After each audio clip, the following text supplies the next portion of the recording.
Nagpahimangno ang lokal nga kagamhanan sa Tagum City sa mga ipatuman nga protocols atol sa ilang ipahigayong fireworks display unyang gabii atol sa pagsugat sa bagong tuig.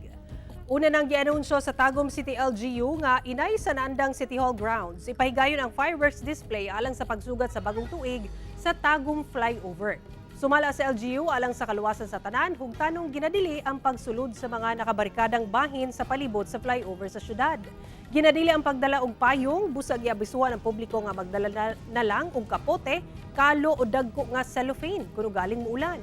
Hugtanon sab ang ibawal ang pagpalupad og drone gawas lang sa mga nakakuha og permit. Bawal sab ang pagdala og armas, illegal nga droga ug bisan unsang kontrabando. Ginadili sab ang pagpondo o pag-standby sa mga sakyanan nga anaa sa fireworks radius. Samtang nakaandam na ang imuntar nga medical center sa command post alang sa mga posibleng emerhensiya ug duna sa gimuntar nga lugar alang sa mga buot maninda. Sa gipagawas nga recommended viewing zone sa LGU, mamahimong masaksihan ang fireworks display palibot sa Tagum City Flyover. Apan hugtanong idili ang pagsulod sa fireworks radius.